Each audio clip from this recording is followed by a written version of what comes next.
morning, everybody. I hope y'all enjoyed the horses yesterday, the barking horse. I thought that was funny. The timing couldn't have been better. But I'm on my way to go let a puppy out. He's old. And then I gotta go let some boxers out. Boxer job may end today. I'm not really sure. The boxer owner, and y'all pray for him, he is having cancer treatment, and he is young. He's like 40, maybe 41, 42. So not very old to be dealing with colon, prostate, I don't know, one of those. But anyway, he had a little surgery. They got everything that looked like it was wanting to attach and stick around, and so they got everything in the cancer part of it. But he has to do some chemo. So he's down at MD Anderson and is doing great. But I don't know how often he'll have to run down there. But he's not real tickled. He's just tickled that the whole thing has come out okay and that everything was caught early. You know, so early prevention, I guess, is the key. Have those uncomfortable, unpleasant exams if need be. Now this is the pot calling the kettle black, because I haven't had, because I'm over 50, I haven't had the exam you're suggested to have, where you have to drink all that stuff and clean yourself. You know what I'm talking about. I haven't done. Oh, there's a whole bunch of deer. Look, y'all. Goodness gracious. How many are there?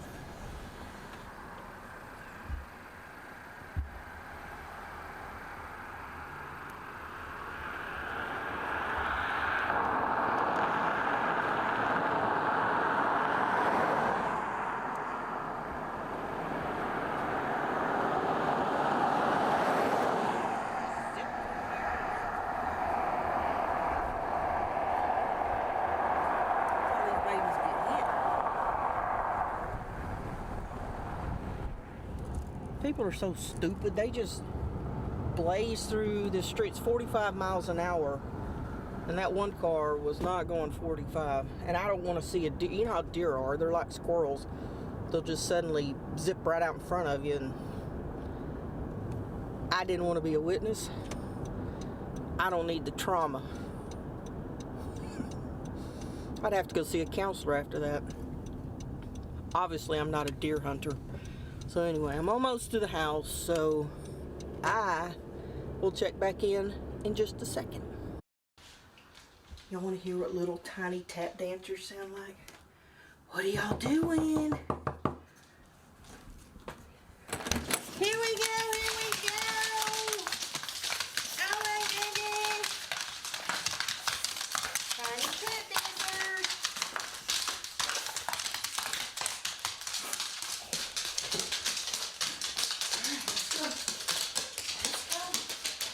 Hello. Let's go.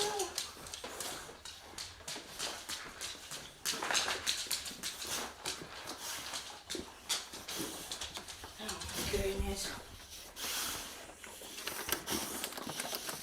Here we go, here we go, here we go. Go fiddle diddle. Oh, thank you, Jake.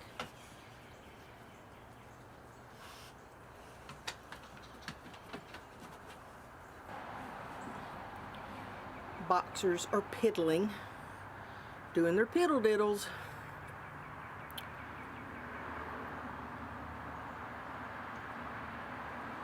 I think I'm going to do something different today, because I just have these two houses. The one that I just went to, slow down, Coda, and the one I'm at now. So I think what I want to do, hello, Huckleberry, slow down.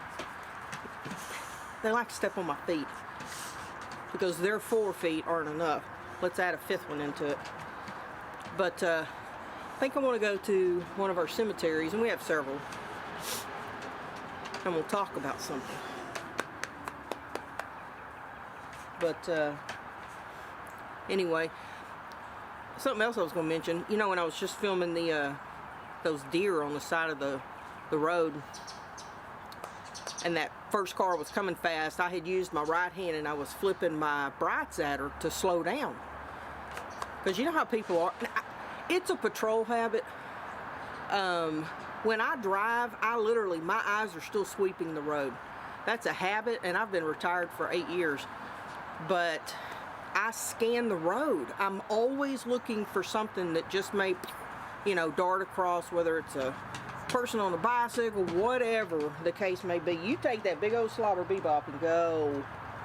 One of the boxers has throat cancer, and he will produce this long white, it's like a big icicle hanging from, you know, so as he moves, it's just slinging. Oh, if you want to watch me gag, let that get on me, or him just won't get out of my space.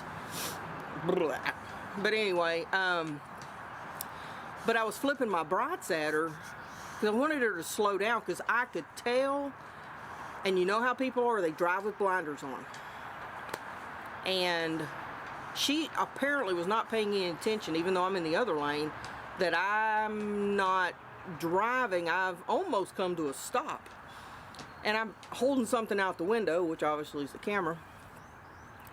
But right before she actually passed me, I saw her look to the right, since I was flipping my headlights at her. So that got her to look. Now the truck that passed by, he was turning off from a street, so he obviously saw that I wasn't going to go on and go past him, and obviously I was doing something. But anyway, what it made me think of was, there was a time not too long before I retired, because I always came on at 6 a.m. and graveyard shift was already involved with, and I don't know if they were assisting or if it was our chase, but they were in a chase that was just outside the city on the south side of town, but it was coming back into town, okay? And again, I can't remember whose pursuit that it was, but either way, we were either assisting or we were doing it. But so because I was in at 6 and some others were, we were all sent to get down there, okay, for the purpose of throwing out spike strips. I was not a good spike strip thrower. It takes some finesse, and they're not lightweight. You see them when they throw those things out there and they pull the cord back. It takes timing and practice, and I never spiked a car ever during the time that we had those. But here I am now, set up on the side of a and this is a main artery coming into town from the south side of our city. So if you count all the lanes and the shoulder, this is like 8 lanes, okay? And it's morning traffic. You got people either going to work or getting off, but either way, it's about 6:15 in the morning. Still dark. And as we're listening to the pursuit, it's coming our way. It's coming northbound. And I remember there was a sergeant there with me from the graveyard shift, and we were getting our spike strips out. And I'll never forget this. And I don't think I've really ever talked about it, because it didn't pan out. But I remember very distinctly a sick feeling coming over me about being hit by the pursuing vehicle and me being outside the car. I mean, there have been officers and deputies, troopers across the country and the world who have been hit by a pursuing vehicle, a fleeing vehicle, I guess I should say it. And I cannot imagine the sound and the destruction that the vehicle does to the human body. And I always thought, what a horrible way to die. But I can distinctly remember this sick feeling came over me. It was a sense of dread, actually. And I'm getting the spikes out, and I remember this feeling of, I don't want to be here. I don't want to be standing here. I don't want to be involved in this, but I had to because, you know, I mean, I'm part of this now. It's part of your job, but it doesn't eliminate the feeling. And I'm one of these, I pay attention to how I feel. And this feeling was just, it made me feel sick. And I literally wanted to get in my car and drive away. But I couldn't. And don't think that prayers aren't answered, because God knows your thoughts, okay? Even if I didn't throw a prayer up, I don't have to in that respect. God knows my heart. He knew my thoughts. And just before this fleeing vehicle turns onto this main thoroughfare, this main artery coming into our town from just outside the county, it went a different direction. Coincidence? I think not. And it turned, and the pursuit continued in a different direction. So our presence at where I was at and where I was set up wasn't needed. And I threw everything back in the trunk, and I went back north. And that feeling went away. That sick feeling went away. So never dismiss what you believe the Holy Spirit is saying to you, okay? There is no Jiminy Cricket that sits on your shoulder. Most people just say, you know, oh, I trust my gut. It's not your gut, it's the Holy Spirit, okay? And as soon as we heard the pursuit made a different directional turn, that sense of dread went away. So I've never really talked about that because it's never really come up, but it crossed my mind when just a minute ago when that maroon vehicle went right past me while I was filming those deer, and just how people drive with their blinders on. But anyway, that was just a quick story time. But anyway, let me go feed these goobers. I'll get back with y'all.